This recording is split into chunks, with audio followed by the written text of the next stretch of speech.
Bonjour, bonjour la famille. J'espère que tout le monde va bien. J'espère que tout le monde va bien. Bon appétit à ceux qui mangent. Et voilà, soyez bénis, peu importe là où vous êtes, là où vous vous trouvez, peu importe ce que vous faites, tant que ce n'est pas dans le péché, bien évidemment. Soyez abondamment bénis. Donc, ce matin, j'avais fait une vidéo. Vraiment, je l'avais fait à chaud, hein. Je l'avais fait en fonction vraiment de ce que le Seigneur m'avait mis à cœur de faire. Et pour ceux qui écouteront la vidéo là sur ma page, c'est la dernière que j'ai faite. Il y a des moments où je crois que ça bug un peu. Je suis vraiment désolé. Je suis vraiment désolé, hein. Je ne prépare pas mes sujets à l'avance. Je ne prépare pas ce que je vais dire à l'avance. Je me laisse complètement guider par le Seigneur. Donc pardonnez-moi vraiment pour la qualité de la vidéo. J'avais réfléchi à la refaire, mais ce ne sera pas comme ça a été fait ce matin, puisque ce matin c'était vraiment conduit par le Seigneur. C'était vraiment conduit par le Seigneur que j'ai fait cette vidéo là. Donc pardonnez-moi pour les petits bugs, excusez-moi. Je veillerai à l'avenir, si le Seigneur permet, à ce que ça ne se reproduise plus. J'aimerais en profiter du coup pour lire un petit passage. Je vais lire un tout petit passage. Un tout petit passage, tranquillement, sereinement là. C'est ma pause. On est dans la détente. Il me reste 30 minutes, donc voilà, hein. Bon, regardez. Je suis dans un Banks là. Je suis dans le 93. Bon, je pense que ça se voit, hein. Je pense que ça se voit. Là, je suis dans le 9-3. J'étais en train de faire mon dernier client. Mais bon, en rentrant dans le vif du sujet. Donc le passage que j'aimerais partager, ben, j'hésite entre deux passages. Le passage de Proverbe chapitre 23 à partir du chapitre 23 verset 15 ou Job 28. Bon allez, on va faire les deux, ça va être rapide. Donc Proverbe chapitre 23 à partir du verset 15. Voilà. Et qu'est-ce qui est dit? Voyons voir. Aïe aïe aïe, que le nom du Seigneur soit béni. Bon. Donc, Proverbe chapitre 23 à partir du verset 15, qui dit, et là pareil, hein, le live là je le fais à chaud, je le fais vraiment à chaud, rien de préparé. On se laisse guider par le Seigneur, complètement. Donc, mon fils, si ton cœur est sage, mon cœur à moi s'en réjouira. Oui, mes entrailles tressailleront de joie quand tes lèvres feront entendre des choses droites. Que ton cœur ne porte pas d'envie aux pécheurs, mais soit toujours dans la crainte de Yahweh. Car il y aura certainement une issue, et ton espérance ne sera pas détruite. On va s'arrêter là. Là, il y a plusieurs éléments qui devraient retenir notre attention. Il a dit mon fils, mais ça s'attribue à tout le monde, hein. Mon fils et ma fille, parce que le Seigneur n'a pas créé que des hommes, il a créé des femmes qui ont autant de valeur que l'homme. Voilà. Aux yeux du Seigneur, de toute façon, au royaume des cieux au ciel, il n'y aura plus ni homme ni femme. Parce que le Seigneur nous dit, dans sa parole, dans le livre de Matthieu, que nous serons semblables aux anges et que nous aurons des titres supérieurs aux titres de fils et de filles. Quelle grâce, mes amis. Mais bref. Bon, qu'est-ce qui est dit? Donc là, on peut comprendre mon fils et ma fille, ou ma fille. Si ton cœur est sage, mon cœur à moi s'en réjouira. On va aller regarder la définition de la sagesse et on va aller regarder la définition de la crainte. Vous inquiétez pas. Oui, mes entrailles tressailleront de joie quand tes lèvres feront entendre des choses droites. Ça veut dire que quelqu'un qui est dans la vérité, qui proclame et qui défend la vérité est agréable au Seigneur. Parce qu'il est dit que mes entrailles tressailleront de joie quand tes lèvres feront entendre des choses droites. Celui qui a écrit le proverbe à la base, c'est Salomon à la base. Mais lorsqu'on prend les Écritures, on peut le prendre aussi comme si c'était le Père, donc le Tout-Puissant, qui parlait directement à son peuple, qui parlait à ses enfants. Vous voyez? Et là, il est dit, oui, mes entrailles tressailleront de joie quand tes lèvres feront entendre des choses droites. Que ton cœur ne porte pas d'envie aux pécheurs, mais sois tous les jours dans la crainte de YHWH, donc Yahweh. Mes amis, Non, comme il est dit encore, je relis encore. Mon fils, si ton cœur est sage, mon cœur à moi s'en réjouira, le cœur du Père. Donc on peut réjouir le cœur du Père. Comment on réjouit le cœur du Père? Quand on veille à ce que notre cœur reste sage, soit dans la sagesse. Et il est dit de toujours être dans la crainte de Yahweh. Maintenant, c'est quoi la sagesse et c'est quoi la crainte? On va aller dans Job, chapitre 28, verset 28. On va aller dans Job, on va aller tranquillement. Je n'ai rien préparé, frère et soeur, je n'ai rien préparé. Là, je me laisse guider, tout simplement. On va aller dans le livre de Job, chapitre 28, verset 28. Attendez 2 minutes. Job. Je dis, hein, on ne prépare rien du tout, mes amis. 2 minutes, je cherche le passage. Ah, Seigneur, que ton nom soit béni. Merci pour l'encouragement, l'enseignement et l'édification que tu nous donnes aujourd'hui, Père de gloire. Merci, Seigneur. Merci, merci, merci, Papa. Ah, Job, tu te caches. Tu es où, Job? Voilà. Job, chapitre 28, verset 28. Qu'est-ce qui est dit? Vous savez ça, là, le livre de Job 28, 28. Ça résume toutes les explications de ce qui est dit de la sagesse, du discernement et de la crainte de l'Éternel. Regardez ce qui est dit. Job, chapitre 28, verset 28. Regardez ce qui est dit. Puis il dit à l'être humain, donc à l'homme, la crainte d'Adonai, voilà la sagesse. Et se détourner du mal, c'est là le discernement. Voilà, c'est clair. Quelqu'un qui vit dans la sanctification, qui veille sur ses voies au quotidien, chaque jour, c'est quelqu'un qui est agréable au Seigneur. C'est aussi ce que l'on appelle le fruit, à savoir que la sagesse aussi est un fruit. Vous voyez? Et la vie de sainteté, la vie de sanctification, c'est quelque chose qui se produit en nous naturellement. L'une des conséquences du salut, l'une des conséquences de la conversion lorsque l'on devient véritablement enfant du Seigneur, c'est la vie de sainteté. La vie de sainteté devient une vie qui devient naturelle. Ce n'est pas quelque chose qui se force. Auparavant, avant la conversion, lorsqu'on péchait, on se sentait coupable, mais on retombait à chaque fois. Et on voulait arrêter, mais c'était plus fort que nous, on était esclaves de ça.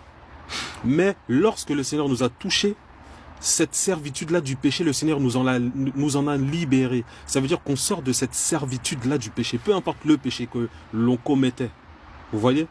Mais c'est l'un des signes qui montre que nous sommes des enfants véritables du Seigneur. C'est la domination sur le péché. Ça veut dire que le péché dans lequel tu étais avant, le Seigneur t'a donné autorité. Ça veut dire que si tu retombes après ta conversion dans ce même péché-là, ce n'est pas parce que le péché a été plus fort que toi, c'est parce que toi, tu l'as voulu. Vous voyez? Allons voir dans le livre de 1 Jean, chapitre 3, ce qui est dit. 1 Jean, chapitre 3. Je vous dis encore, je n'ai rien préparé. Là, je me laisse guider. Je me laisse guider. Ah, le Seigneur, tu es merveilleux. Regardez ce qui est dit. 1 Jean, chapitre 3, à partir du verset 4. Quiconque pratique le péché, pratique aussi la violation de la Torah. Car le péché est la violation de la Torah. Or, vous savez qu'il est apparu pour ôter nos péchés, et il n'y a pas de péché en lui. Quiconque demeure en lui ne pêche pas. Quiconque pêche ne l'a pas vu et ne l'a pas connu. Mes petits enfants, que personne ne vous égare. Celui qui pratique la justice est juste, comme lui-même est juste. Celui qui pratique le péché est du diable. Voilà. Car le diable pêche dès le commencement. C'est pour cela que le Fils d'Élohim, donc le Fils de Dieu, s'est manifesté afin de détruire les œuvres du diable. Quiconque a été engendré d'Élohim, donc quiconque a été engendré de Dieu, ne pratique pas le péché. Car la semence d'Élohim demeure en lui. Et il ne peut pécher parce qu'il a été engendré d'Élohim. De quel type de péché on parle? Là, on parle des péchés volontaires. Et c'est à cela que l'on reconnaît les enfants d'Élohim et les enfants du diable. Voilà, c'est clair. Quiconque ne pratique pas la justice et n'aime pas son frère n'est pas d'Élohim. Car tel est le message que vous avez entendu dès le commencement, que nous nous aimions les uns les autres et que nous ne soyons pas comme Caïn, qui était du mauvais et qui tua son frère.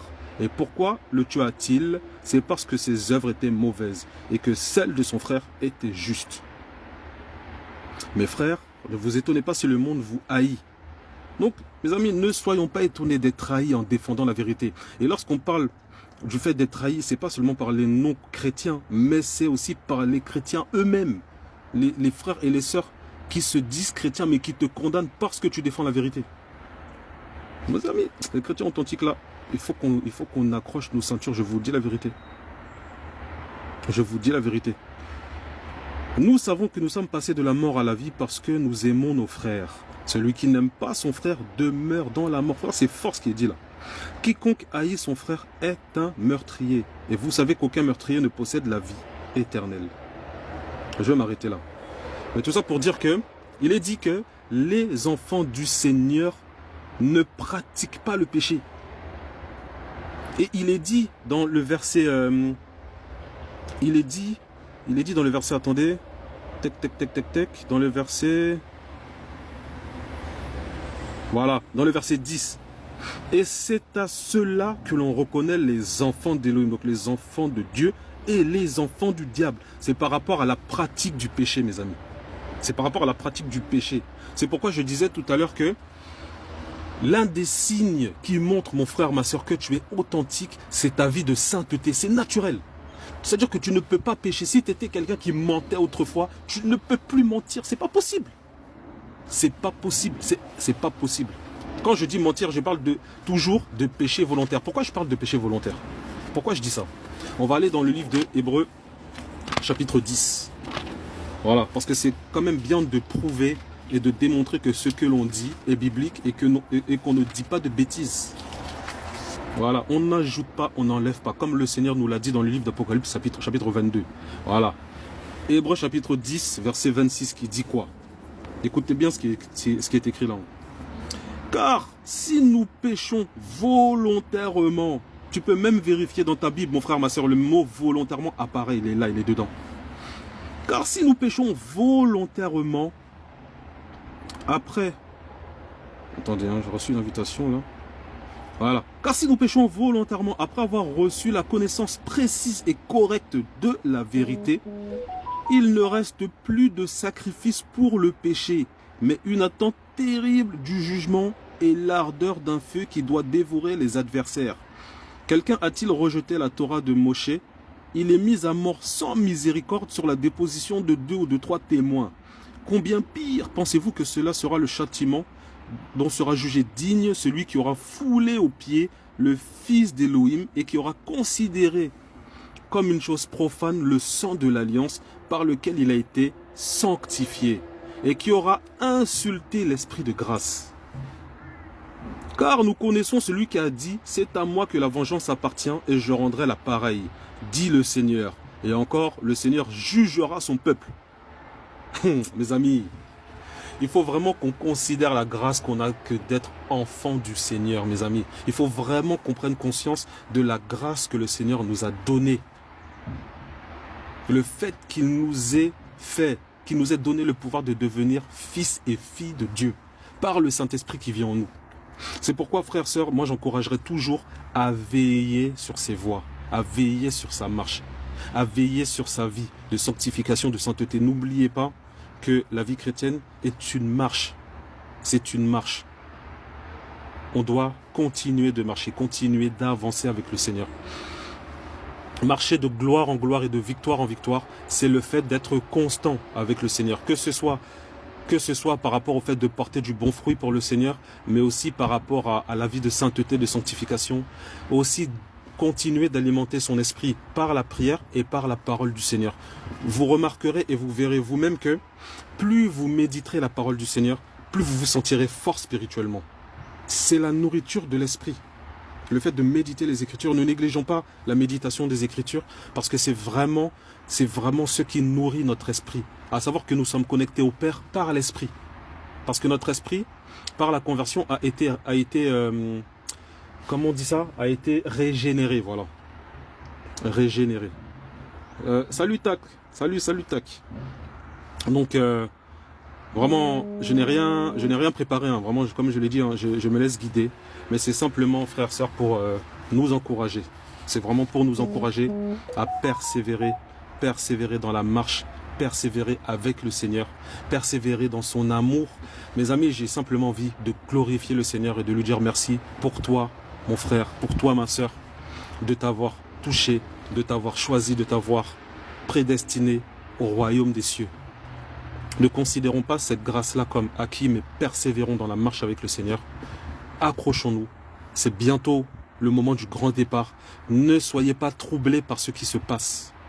Par rapport à tout ce qui se passe dans le monde, par rapport aux violences, par rapport aux injustices, par rapport à toutes ces choses qui se passent dans le monde, toutes ces choses sont bibliques, toutes ces choses-là doivent se passer, selon ce qui est écrit dans Matthieu 24, ce qu'on va lire rapidement.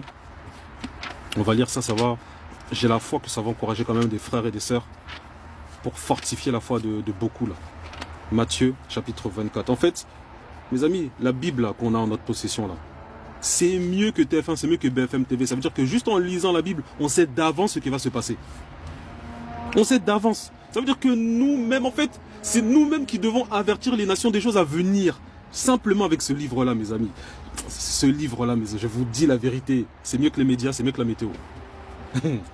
Matthieu 24, voilà. Il est dit quoi? Et comme Yehoshua, donc Jésus, sortait et s'en allait du temple, ses disciples s'approchèrent de lui pour lui faire remarquer les constructions du temple. Donc là, on parle du temple de Jérusalem. Mais Yehoshua leur dit, voyez-vous bien toutes ces choses? Amen. Je vous le dis, il ne sera laissé ici pierre sur pierre qui ne soit démolie. Mais s'étant assis sur la montagne des Oliviers, ses disciples vinrent à lui, en particulier, et lui dirent, dis-nous quand ces choses arriveront-elles et quel sera le signe de ton avènement et de l'achèvement de l'âge? Et Yehoshua répondant leur dit, prenez garde, prenons garde, que personne ne vous égare, que personne ne nous égare. Car beaucoup viendront sous mon nom en disant, je suis le Machia. Mes amis, il y a même un monsieur en Côte d'Ivoire, il dit, il est le Jésus de Baoulé. Donc c'est-à-dire que ce qui est écrit là, on peut même le voir aujourd'hui. Frère, ce livre-là, il est réel, il est digne de foi. Il y a un monsieur en Côte d'Ivoire qui dit qu'il est Jésus de Baoulé. Mais quand vous écoutez le gars, c'est trop. Et ils en égareront beaucoup. Et c'est vrai par rapport aux fausses doctrines. Donc, en fonction de tout ce qui est dit, comparez toujours les doctrines que vous entendez avec ce que les Écritures disent. Même moi qui vous parle, éprouvez mes propos avec ce que la Bible dit. Mais, voilà, vous entendrez parler de guerre et de bruit de guerre. Veillez à ne pas être troublé. Ça veut dire que les conflits qui se passent actuellement là, entre la Russie et l'Ukraine, même ce que le président Macron, parce que moi j'habite en France, dit comme quoi il veut la guerre, enfin il parle de guerre à la population par rapport à la Russie, ne soyez pas troublés. Voilà, c'est le Seigneur qui nous dit ça. Il est écrit, car il faut que toutes ces choses arrivent. Ça veut dire que ce qu'on vit là, ça doit arriver. On ne peut pas échapper. Mais ce ne sera pas encore la fin. Car une nation s'élèvera contre une autre nation et un royaume contre un autre royaume. Et il y aura des famines, des pestes et des tremblements de terre en divers lieux. Choses que l'on voit aujourd'hui. Mais toutes ces choses, écoutez bien, ne seront que le commencement des douleurs. Voilà ce qui va arriver à la suite à certains d'entre nous, pas à tous. C'est pourquoi je dis accrochons nos ceintures. Alors ils vous livreront à la tribulation ou à la persécution et vous tueront. Ça veut dire qu'il y a des frères et sœurs qui mourront à cause de la saine doctrine. Et vous serez haïs de toutes les nations à cause de mon nom. Et là il est écrit, on sera haïs de toutes les nations à cause du nom du Seigneur. Et alors beaucoup seront scandalisés et ils se livreront les uns les autres et se haïront les uns les autres. Là il s'agit des croyants. Parce qu'il est dit que beaucoup seront scandalisés. Qui sera scandalisé? Les croyants. Et ils se livreront les uns les autres. Ça veut dire que attends-toi, mon frère, ma soeur, à ce que tu sois vendu par quelqu'un qui se dit frère ou quelqu'un qui se dit sœur à cause de ta position pour la vérité. Voilà. Ils se haïront l'un l'autre. Et c'est pourquoi. On continue, on va aller doucement. Et beaucoup de faux prophètes s'élèveront et en égareront beaucoup. Chose aussi que l'on voit encore aujourd'hui. Les faux prophètes, ceux qui donnent des fausses prophéties. Mais le prophète, ce n'est pas seulement celui qui donne des messages inspirés de Dieu, mais c'est aussi celui qui parle de la part de Dieu. Ça veut dire que toi, mon frère, ma soeur, on est tous potentiellement prophètes, tous. Parce que le Seigneur peut passer par chacun d'entre nous pour délivrer un message à quelqu'un ou à une population ou à un peuple. Parce que c'est quelqu'un qui parle de la part de Dieu. C'est ça, prophète. En fait, il y a plusieurs types de prophètes. Il y a le don de prophétie, mais il y a aussi ceux qui ont l'appel prophétique. C'est pas pareil. C'est pas pareil. Et parce que la violation de la Torah ou de la loi sera multipliée, l'amour de beaucoup se refroidira. Mais celui qui aura supporté bravement et calmement les mauvais traitements jusqu'à la fin sera sauvé. Ça veut dire que mon frère, ma soeur, toi qui es chrétien, toi qui es chrétienne, on est destiné à la persécution. On est destiné à ça, parce que la Bible dit que celui qui veut marcher pieusement en Christ sera persécuté. Ça fait partie du lot du chrétien. C'est pour ça que je dis chrétien, on ne choisit pas d'être chrétien comme ça. On ne choisit pas d'être chrétien comme ça du jour au lendemain. C'est une vraie prise de position. On doit accepter tout ce qui vient avec ce statut de chrétien-là. Voilà. Et cet évangile du royaume sera prêché dans toute la terre habitée pour servir de témoignage à toutes les nations. Et alors viendra la fin. Vous voyez? En fait, honnêtement, quand on prend les Écritures, en fait, tout est dedans, mes amis. Frères et sœurs, je vous dis, tout est dedans. Et entre parenthèses, j'en profite, merci pour les j'aime. Hein. Merci pour les j'aime. Et je ne sais pas si il y a des musulmans ou des athées parmi nous, mais en tout cas, sachez que je ne vous condamne pas. Au contraire, c'est que de l'amour. Hein. C'est que de l'amour vrai. Vous verrez que un chrétien ou une chrétienne authentique parlera, mais pour le salut des âmes. Il n'y aura pas de condamnation dans leur discours. Et même si certains peuvent parler durement ou rudement, un chrétien ou une chrétienne authentique parlera toujours par amour pour la personne. Ce sera toujours dans l'amour. Parce que nous, le Seigneur nous a fait grâce d'être sauvés par la foi. Parce que nul ne peut hériter du royaume des cieux sans Jésus. C'est impossible. Parce que le fait de renier Jésus, non seulement le fait de renier Jésus, on ne renie pas que Jésus, mais on renie tout ce qui fait de lui ce qu'il est. Donc ça veut dire que lorsque quelqu'un rejette Jésus, il ne rejette pas que la personne de Jésus, mais il rejette tout ce qui le représente. Donc son royaume, sa royauté, tout ce que Jésus a dit lui-même de lui et des choses qui lui appartiennent. Vous voyez? C'est pourquoi ma prière, c'est vraiment de nous encourager même à tenter l'expérience. Et là, je parle des non-croyants, je parle des non-chrétiens. Tentez l'expérience, priez Dieu, priez le Seigneur et demandez à Dieu de se révéler à vous. Demandez à Dieu qui il est, de se révéler à vous. Vraiment une prière sincère. Et vous verrez que nous qui sommes disciples du Seigneur, lorsque l'on vous parle du Seigneur, ce ne sont pas des contes, ce ne sont pas des légendes, ce sont aussi des choses que l'on a vécues, que l'on a expérimentées avec le Seigneur. Et pour finir, je dirais, pourquoi est-ce que nous croyons en ce livre-là? Pourquoi est-ce que nous croyons en la Bible? C'est par rapport à ces prophéties. Lorsqu'on prend le temps d'examiner les prophéties bibliques, avec ce que l'on voit dans le monde, on voit que les prophéties s'accomplissent les unes après les autres. Non seulement ça, mais la Bible elle est christocentrique. Ça veut dire que de l'ancienne alliance à la nouvelle alliance, on parle de Jésus. Vous voyez? Et Jésus est un personnage historique qui est reconnu même par des historiens non chrétiens. Donc simplement par rapport à la personne de Jésus et simplement par rapport aux choses qui sont racontées de lui dans les évangiles, choses que l'on peut vérifier aussi dans des sources non chrétiennes pour confirmer ce qui est dit de lui dans les évangiles, c'est suffisant pour que nous puissions donner foi à ce livre-là. Vous voyez? Donc, qu'est-ce que je peux dire de plus, mes amis? Qu'est-ce que je peux dire de plus? Il y a tellement de choses à dire. Est-ce qu'il y a quelqu'un qui a par hasard une ou des questions auxquelles on pourrait répondre rapidement avant que je puisse couper le live parce que je vais pas tarder à reprendre la route? Est-ce qu'il y a quelqu'un qui aurait potentiellement une question avant que je coupe? Ben vas-y officier Ban Yacharal. Excuse-moi si j'ai mal prononcé ton nom. Joshua, concernant la Torah, en fait, dans la Torah, il y a trois types de Torah, il y a trois types de lois dans la loi. Il y a les lois cérémonielles, il y a les lois sociales et les lois morales. Et nous, chrétiens, la loi que nous continuons d'appliquer aujourd'hui, c'est la loi morale. À titre d'exemple, les 10 commandements. Tu vois? Les 10 commandements. La loi cérémonielle, c'était tout ce qui était sacrifice d'animaux, etc. Tout ça, ça préfigurait le sacrifice de Christ. Donc ce n'est plus nécessaire d'appliquer ces choses-là. Je te parle en tant que chrétien, parce que je crois que les Juifs d'aujourd'hui doivent encore appliquer ces choses, parce qu'il est dit que ceux qui pratiquent la Torah seront jugés selon la Torah, et qu'ils sont tenus d'appliquer toute la Torah. Tu vois. Et pour ce qui est des lois sociales, c'était par rapport, pour te donner un exemple, les différentes dîmes. Tu vois. Ça, c'était exclusif au peuple d'Israël. Et le Seigneur régnait en tant que roi parmi le peuple. Donc nous, étant donné que le Seigneur vit en nous et que nous sommes le temple de l'Esprit du Seigneur, selon ce que la Bible dit dans 1 Corinthiens 6, 19, les lois sociales, nous ne sommes pas non plus tenus de les appliquer. Je te prends vraiment des exemples pour la compréhension, tu vois.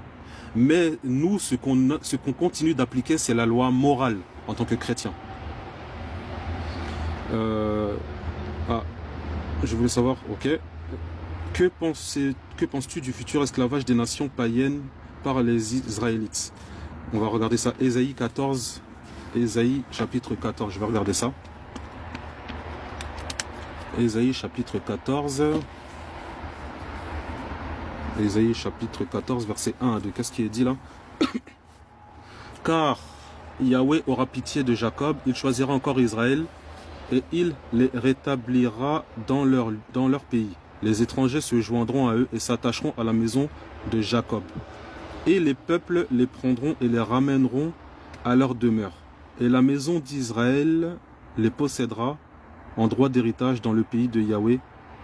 Comme serviteurs et comme servantes, ils retiendront captifs ceux qui les avaient tenus captifs et ils domineront sur leurs oppresseurs. Ok, par rapport à ta question, c'est qui m'avait posé la question? Officier, là tout de suite, j'ai pas la réponse à ta question là tout de suite. Il faut que je lise ce que la parole dit globalement pour voir de quoi il s'agit. Donc je préfère ne pas répondre plutôt que te répondre et dire des bêtises, si tu me le permets. Il faut vraiment que je prenne le temps de lire vraiment le livre pour comprendre de quel contexte il s'agit. Je t'invite à méditer sur Luc 11. Qu'est-ce que ça dit? 41-42. Luc 11, 41-42, on va voir ce qui est dit. Luc chapitre 11. On va voir. Hein. Luc chapitre 11. Voilà, 41-42. Ok, il est dit quoi? Tac. Donnez plutôt en aumône ce qui est dedans, et voici toutes choses seront pures pour vous. Mais malheur à vous, pharisiens, parce que vous payez la dîme de la menthe, de la rue et de chaque légume, et que vous négligez la justice, l'amour d'Élohim. C'est là ce qu'il fallait pratiquer, sans négliger les autres choses. Voilà. Tu vois ce que tu as donné comme passage, Joshua. Mais malheur, voilà. Donnez plutôt en aumône ce qui est dedans. Et voici toutes choses seront pures pour vous. Mais malheur à vous, pharisiens, parce que vous payez la dîme de la menthe et de la rue et de chaque légume, et que vous négligez la justice et l'amour d'Élohim. Voilà. Bon, quand on parle de la justice et l'amour, ça fait référence aux lois morales. Vous voyez? Et quand on prend la dîme, ça c'était aux lois sociales. Et petite parenthèse, note à savoir, les 4 évangiles ne font pas partie de la nouvelle alliance. Ça ne fait pas partie de la nouvelle alliance. Il y en a beaucoup qui pensent à tort que ça fait partie de la nouvelle alliance. Mais la nouvelle alliance a commencé à partir de la Pentecôte. Donc à partir de Actes chapitre 2, l'effusion de l'Esprit. Parce que les premiers à devenir chrétiens, ce sont les premiers qui ont reçu le Saint-Esprit. Et ils étaient 120. C'est la première église du Seigneur. Vous voyez? Et concernant ce qui est écrit là, je vais même commencer à partir du verset 37. Et comme il parlait, un pharisien le pria de dîner chez lui, et il entra et se mit à table. Mais le pharisien vit avec étonnement qu'il ne s'était pas premièrement baptisé, donc laver les mains. Dans d'autres traductions, je crois que c'est écrit laver les mains, avant le dîner. Mais le Seigneur lui dit, maintenant vous, pharisiens, vous nettoyez le dehors de la coupe et du plat, mais votre intérieur est rempli de pillage et de méchanceté. Vous voyez? Donc là, le Seigneur reproche quoi aux pharisiens? L'état de leur cœur. Le Seigneur a fait un reproche aux pharisiens par rapport à l'état de leur cœur, parce qu'ils appliquaient, ils étaient zélés concernant les choses de la Torah. Et le Seigneur, quand on lit au verset 42, il est dit que ils ont négligé la justice et l'amour d'Élohim. Et le Seigneur leur dit, c'est là ce qu'il fallait pratiquer sans négliger les autres choses. Vous voyez? Le Seigneur met énormément l'accent sur l'état du cœur des personnes. Parce que quand on prend, merci Seigneur pour le passage que tu m'inspires, quand on prend Matthieu chapitre 5, qu'est-ce que le Seigneur nous dit? Qu'est-ce que le Seigneur nous dit? Voilà. Bénis sont les pauvres en esprit, car le royaume des cieux est à eux. Bénis sont ceux qui sont en deuil, car ils seront consolés. Bénis sont ceux qui sont doux, car ils hériteront la terre. Bénis sont ceux qui ont faim et soif de la justice, car ils en seront rassasiés. Bénis sont les miséricordieux, car ils obtiendront miséricorde. Et c'est le verset 8 qui nous intéresse réellement. Bénis sont ceux qui sont purs de cœur, car ils verront Elohim. Bénis sont les pacificateurs, car ils seront appelés enfants d'Elohim. Bénis sont ceux qui sont persécutés pour la justice, car le royaume des cieux est à eux. Bénis serez-vous quand ils vous insulteront et qu'ils vous persécuteront et qu'ils diront faussement toutes sortes de mauvaises choses contre vous à cause de moi. Réjouissez-vous et soyez dans l'allégresse, parce que votre récompense est grande dans les cieux, car c'est ainsi qu'ils ont persécuté les prophètes qui ont été avant vous. Et quand on va au verset 8, il est dit, bénis sont ceux qui sont purs de cœur, ou dans d'autres versions, qui ont un cœur pur, car ils verront Elohim. C'est pourquoi, lorsque l'on prend les Écritures, et lorsque les scribes et les pharisiens ont demandé à Jésus, mais quel est le plus grand commandement? La réponse du Seigneur c'est, tu aimes, le premier commandement c'est, tu aimeras l'Éternel ton Dieu de tout ton cœur, de toute ton âme, de tout ton être, de toute ta force.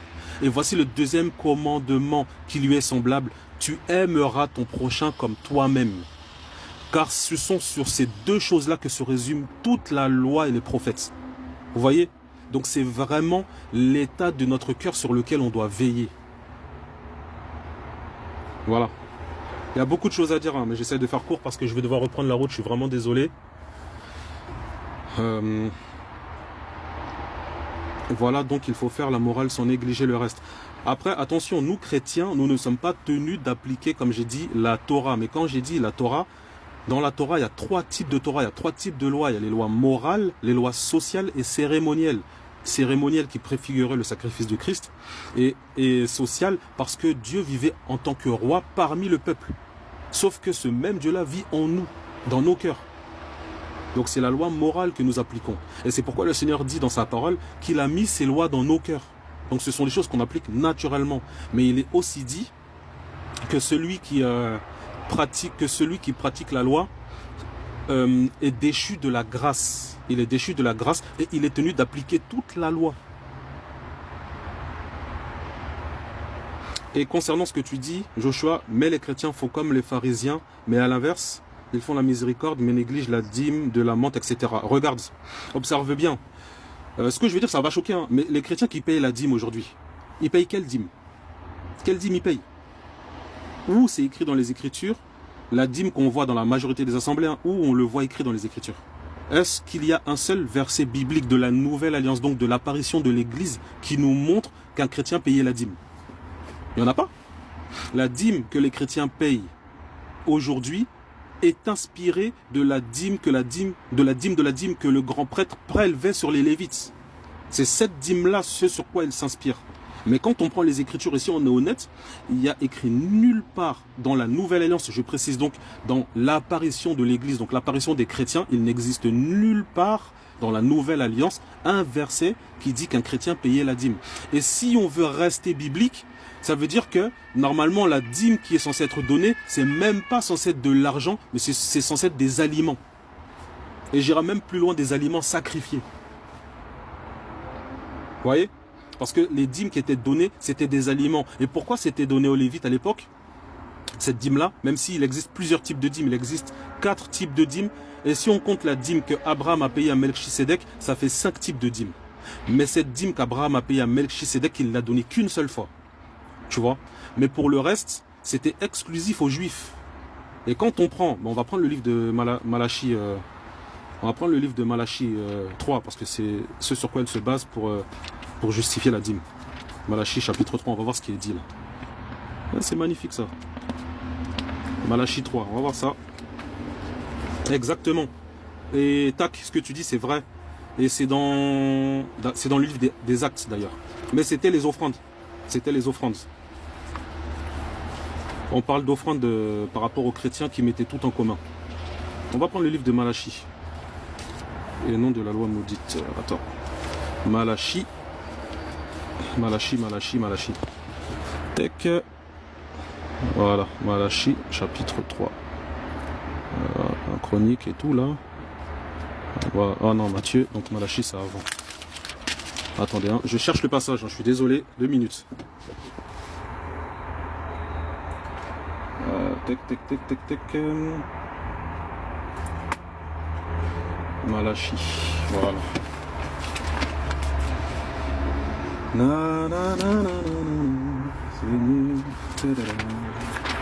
Ok. Voilà. On va voir ça rapidement.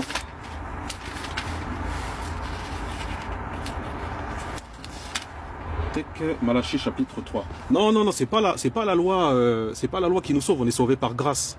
C'est par la grâce que nous sommes sauvés. Mais pas par rapport à la loi. En fait, quand je te parle de loi morale, qu'est-ce que ça veut dire au final? Nous ne sommes pas sauvés par les œuvres. C'est pas par les œuvres que nous sommes sauvés, mais c'est par la grâce. Néanmoins, les fruits que nous portons, donc les bonnes actions, l'état de notre cœur, ça c'est une conséquence de la grâce, c'est une conséquence de la conversion. Ça veut dire que c'est ce qui se manifeste suite à la conversion. C'est pourquoi je te parle de loi morale. En fait, les lois morales, le respect des lois que le Seigneur nous a données. Quand je te parle des lois, j'insiste, ce sont les lois morales. À titre d'exemple, les 10 commandements ou, si tu veux, Galates 5, au niveau des fruits, au niveau du fruit de Galates 5. Ces choses-là sont des conséquences, donc sont des manifestations de la conversion.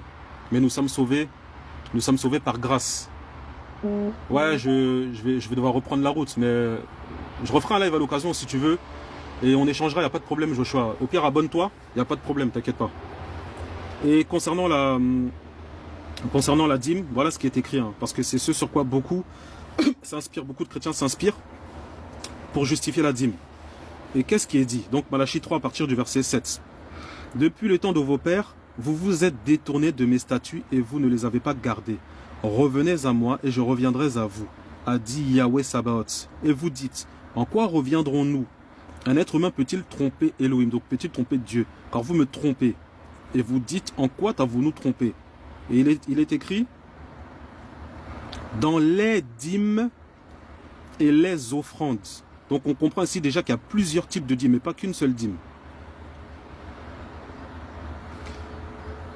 Vous êtes maudits. La malédiction est sur vous parce que vous me trompez. Vous, toute la nation.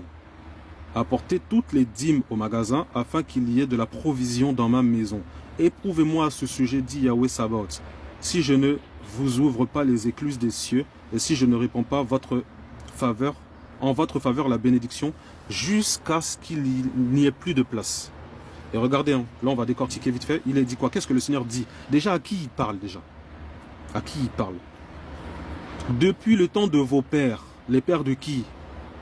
Parce que là, on est dans Malachie, donc on est encore dans l'ancienne alliance. Et on sait que, globalement, le Tanakh est destiné aux Juifs, à la base, aux Israélites. Donc là, on comprend que déjà, ce message-là est destiné au peuple d'Israël. Maintenant, ceux qui légitiment la dîme, le paiement de la dîme, qu'est-ce que le Seigneur dit? Quand il dit, vous êtes maudits, la malédiction est sur vous, parce que vous me trompez, et là, on va bien lire, vous, toute la nation. On ne dit pas toutes les nations, on parle d'une seule nation. On parle d'une nation, mais cette nation-là, c'est qui? Vous voyez? Apportez toutes les dîmes au magasin. Quel magasin? Afin qu'il y ait de la provision dans ma maison. Quelle maison? Quelle maison? Éprouvez-moi à ce sujet, dit Yahweh Sabaoth. Maintenant, si nous, chrétiens, ceux qui défendent la dîme, on dit, ouais, mais ça s'adresse aux chrétiens. Moi, première question. Déjà, la nation dont on parle, c'est qui? Effectivement, brother, tu as raison, c'est Israël. Maintenant, il est dit, apportez toutes les dîmes au magasin. Quel magasin? On va lire. Afin qu'il y ait de la provision dans ma maison. Ça veut dire que toi, chrétien, toi qui donnes, toi-même, tu dois recevoir. Parce que selon le livre de 1 Corinthiens 6, 19, tu es aussi la maison de Dieu. Tu es la maison de Dieu, frère. Et ma soeur, bien sûr. Mon frère, ma soeur, c'est toi aujourd'hui, c'est toi la maison. Que la provision dans ma maison, éprouvez-moi à ce sujet, dit Yahweh Sabaoth. Mais si on prend ce texte-là et qu'on veut l'appliquer littéralement, en fonction de ce que le Seigneur nous a donné comme information là. Quand on dit donner la provision dans ma maison, la maison du Seigneur aujourd'hui c'est qui? La maison du Seigneur aujourd'hui c'est où? Ah, on va lire ça. Acte 17, 24. On va lire ça. On va lire ça rapidement là. Je dis, on va dénoncer les fausses doctrines là bien comme il faut aussi. Acte 17, 24. Bon, c'est par amour pour vous et parce que j'aime la parole que je prends un peu plus de temps. Mais je vais devoir reprendre la route après. Acte 17, 24. Qu'est-ce qui est dit? On va voir ça? Ok. Regardez ce qui est dit. L'Élohim qui a fait le monde et tout ce qui s'y trouve, étant le Seigneur du ciel et de la terre, n'habite pas dans des temples faits de mains d'hommes. Et il n'est pas servi par des mains humaines comme s'il avait besoin de quoi que ce soit. Lui qui donne à tous la vie et la respiration et toutes choses. Et il a fait habiter sur toute la face de la terre toute nation d'humains sortis d'un seul sang, ayant déterminé les temps définis d'avance et les bornes de leur habitation. Pour chercher le Seigneur, pour voir si en le cherchant à tâtons, il le trouverait. Quoiqu'il ne soit pas loin de chacun de nous. Là déjà c'est écrit déjà clair que le Dieu qui a créé le monde et tout ce qui s'y trouve, étant le Seigneur du ciel et de la terre, n'habite pas dans des temples faits de mains d'hommes. Maintenant quand on prend Malachie, chapitre 3, il est dit, et c'est le Seigneur qui dit, apportez ces choses-là dans ma maison. Maison dans laquelle résidait son nom, dans laquelle il se manifestait de temps à autre. Mais il est dit là dans Acte que Dieu n'habite pas dans des temples faits de mains d'hommes. Maintenant, où est-ce que Dieu habite? 1 Corinthiens, chapitre 6, verset 19. Voyons voir ce qui est dit. Merci Seigneur, merci Saint-Esprit. Joe, je vais prendre la route, mon frère, mais je referai un live plus tard ou dans les jours à venir si le Seigneur permet. Là, c'était vraiment pour encourager et pour édifier les frères. Et il y a un frère qui m'a posé une question, donc c'est pourquoi je m'attarde un peu dessus. Mais là, je vais devoir reprendre la route. Ça m'arrive, Jean, ça m'arrive d'en faire. Ça m'arrive d'en faire. Et je me laisse guider, en vrai. Vous savez, moi, je me laisse guider par le Seigneur. Je vous dis, j'ai rien préparé. J'avais même pas prévu de parler de ça. Fausse, protection en famille. Jaconnette. Et regardez ce qui est dit. La maison du Seigneur, c'est quoi? C'est où maintenant, selon le livre de 1 Corinthiens? Voilà. Ne savez-vous pas que votre corps est le temple du Saint-Esprit qui est en vous et que vous avez reçu d'Élohim, donc de Dieu, et que vous ne vous appartenez pas à vous-même, car vous avez été acheté à un grand prix. Glorifiez donc Dieu Élohim dans votre corps et dans votre esprit qui appartiennent à Élohim, à Dieu. Il est écrit, ne savez-vous pas que votre corps est le temple du Saint-Esprit? Ça veut dire que toi, mon frère, ma soeur qui paye la dîme, ceux qui défendent ces doctrines, ça veut dire que toi-même tu dois toucher. Ça veut dire que tous les dimanches quand tu vas à l'église, là, demande ton sac de riz. Demande tes aliments. Si on veut rester biblique, si les gens veulent l'appliquer, demande ton sac de riz, tu as le droit. Parce qu'aujourd'hui, c'est toi la maison de Dieu. Ah bah, c'est écrit ou pas? C'est pas moi qui invente. Acte 17, 24 dit que Dieu n'habite pas dans des temples faits de mains d'hommes. Et 1 Corinthiens 6, 19 dit que c'est nous qui sommes le temple du Saint-Esprit. Donc ça veut dire que si tu as un pasteur gourou qui veut te demander de dîme, pardon, faut que lui-même te donne. Tu dis, écoute, voilà, moi je t'ai fait une liste de courses, ramène ma dîme. Sur le dixième de tes revenus, puisque tu parles de revenus, d'argent, bah tu prends le dixième, je ne te demande même pas d'argent, fais-moi les courses. Si tu touches 2000 et que tu me dis qu'il faut donner le dixième, parce qu'à savoir qu'il y a plusieurs types de dîmes, mais vu que tu veux mettre l'accent sur cette dîme-là, bah tu prends 200 €, tu me fais les courses. J'ai le droit à ma dîme, parce que je suis aussi le temple de Dieu. Vous voyez, quand on prend le temps de réfléchir et quand on prend le temps d'examiner les Écritures, on voit la folie de certaines doctrines, mes amis. Et je dis ça sans condamner personne. Mais tout ça pour dire que soyons et restons bibliques, tout simplement. Un chrétien et une chrétienne authentique, c'est une personne qui reste fidèle à la parole du Seigneur, qui n'ajoute pas, qui n'enlève pas. Quelqu'un qui reste en accord avec ce que la parole du Seigneur dit. Et je mets vraiment l'accent, et je terminerai par ceci, dans le livre de Apocalypse, chapitre 22, à partir du verset 18, qui dit, et ça c'est super important mes amis, car je rends témoignage à quiconque entend les paroles de la prophétie de ce livre. Si quelqu'un y ajoute quelque chose, Elohim le frappera des fléaux décrits dans ce livre. Ça veut dire, on va s'arrêter un peu là. Là, qu'est-ce que le Seigneur dit là? Car je rends témoignage à quiconque entend les paroles de la prophétie de ce livre. Si quelqu'un y ajoute quelque chose, Elohim le frappera des fléaux décrits dans ce livre. Quand on parle de fléaux, on parle des fléaux de quel livre? De livre d'Apocalypse, mes amis. Ça veut dire qu'une personne qui ajoute devient naturellement antichrist. Ça veut dire que c'est quelqu'un qui ne connaîtra pas l'enlèvement et qui va participer à la grande tribulation. Parce que là, il est écrit que c'est quelqu'un qui sera frappé des fléaux décrits dans ce livre. Mais on continue. Et si quelqu'un retranche quelque chose des paroles du livre de cette prophétie, Elohim retranchera sa part du livre de vie, de la cité sainte et des choses qui sont écrites dans ce livre. Mes amis, en fait, là, le Seigneur fait comprendre à quel point il est attaché à sa parole. Là, quand il dit que si quelqu'un retranche quelque chose des paroles du livre de cette prophétie, Elohim retranchera sa part du livre de vie. Qu'est-ce que ça veut dire? Ça veut dire que le Seigneur effacera le nom de la personne du livre de vie. Mes amis, quand on parle de part et quand on parle du livre de vie, la chose que l'on sait qui est inscrite dans le livre de vie, c'est nos noms. Donc quelqu'un qui enlève la parole de la prophétie de ce livre-là, il est écrit que le Seigneur retranchera sa part du livre de vie. C'est-à-dire qu'on risque, en omettant volontairement certaines choses des Écritures, le risque que l'on court, c'est que le Seigneur efface notre nom du livre de vie. C'est pour dire à quel point le Seigneur est attaché à sa parole. Frères et sœurs, ce que j'aimerais dire pour finir, c'est restons simples. Restons dans la simplicité de l'évangile. Restons dans la vérité de l'évangile. On n'a rien à prouver. Vous savez, toi, mon frère, ma soeur qui a le Saint-Esprit, n'envie pas les frères et les sœurs parce qu'ils parlent mieux, parce qu'ils prophétisent plus ou autre. Parce que, en ayant le Saint-Esprit en toi, tu as tout. En fait, nous qui avons le Saint-Esprit en nous, nous avons tout. Mais c'est le Seigneur qui répartit en fonction des besoins. Mais nous avons tout. Ça veut dire que les 5 ministères, comprenez mon langage, hein, les 5 ministères, on les a tous potentiellement parce que c'est le Seigneur qui produit ces choses-là en nous. Pareil pour les dons. Les dons, on les a tous potentiellement parce que c'est le Saint-Esprit en qui habitent tous ces dons-là. Donc ne nous envions pas, les frères et sœurs. Mais encourageons-nous. Si nous sommes dans la vérité, encourageons-nous. Nous n'avons pas à envier les gens parce que la chose que nous avons en nous est plus précieuse qu'un titre, est plus précieuse qu'un don. En fait, nous avons tout. Nous sommes bénis de toute richesse spirituelle en Yehoshua Mashiach. Vous voyez? Donc nous n'avons même pas à nous envier les uns les autres. Je terminerai par ceci. Sache que tu as de la valeur pour le Seigneur. Sache que tu es aimé du Seigneur.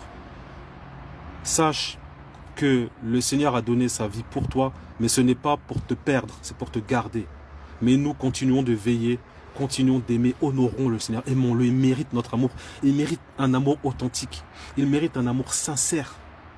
Moi, ma prière, c'est vraiment que tous les frères et sœurs, là, que nous puissions tous nous retrouver au ciel, qu'aucun de nous ne soit retrouvé disqualifié de la part du Seigneur.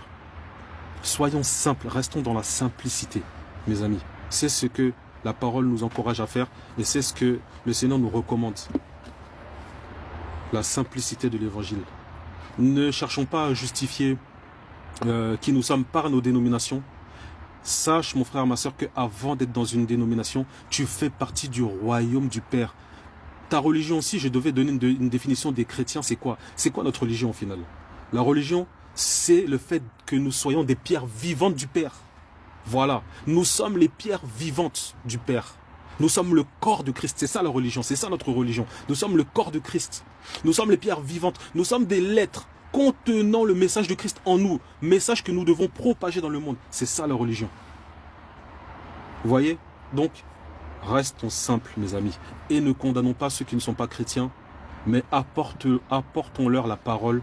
Ceux qui la reçoivent, gloire au Seigneur. Ceux qui ne la reçoivent pas, gloire au Seigneur. C'est le Seigneur qui fait sa volonté. Vous voyez? Donc, je terminerai par ceci, frères et sœurs. Et si le Seigneur permet, je vous dis aussi, à très vite. Soyez bénis. Soyez abondamment bénis. Que tu sois chrétien, que tu sois athée, que tu sois musulman, peu importe. Soyez bénis, mes amis, soyez bénis. Tous, sans exception, au nom de Yehoshua Mashiach. Préparons nos valises spirituelles. C'est bientôt l'heure du grand départ. Et toi qui ne crois pas, toi qui as encore des doutes ou qui es sceptique, demande au Seigneur de se révéler à toi. N'endurcis pas ton cœur, mais laisse-toi remplir par le Seigneur. Toi qui es découragé, reprends courage et continue la marche. parce que c'est à la fin de la course que nous sommes le plus fatigués, mais cela signifie que nous ne sommes pas loin de la ligne d'arrivée. L'apôtre Paul disait, j'ai combattu le bon combat, j'ai terminé la course, j'ai gardé la foi. Le but de la foi, c'est la vie éternelle, c'est le royaume des cieux. C'est pourquoi le Seigneur t'a donné la foi. C'est pour que tu puisses hériter du royaume des cieux. Le Seigneur veut restaurer ce qui a été brisé à cause du péché d'Adam et Ève, à cause du diable. C'est ça que le Seigneur veut restaurer. C'est ça la volonté parfaite du Père, c'est restaurer l'intimité qu'il y avait entre lui et nous, entre lui et les hommes. C'est sa volonté. C'est sa volonté parfaite. Tout se résume à ça, frères et sœurs.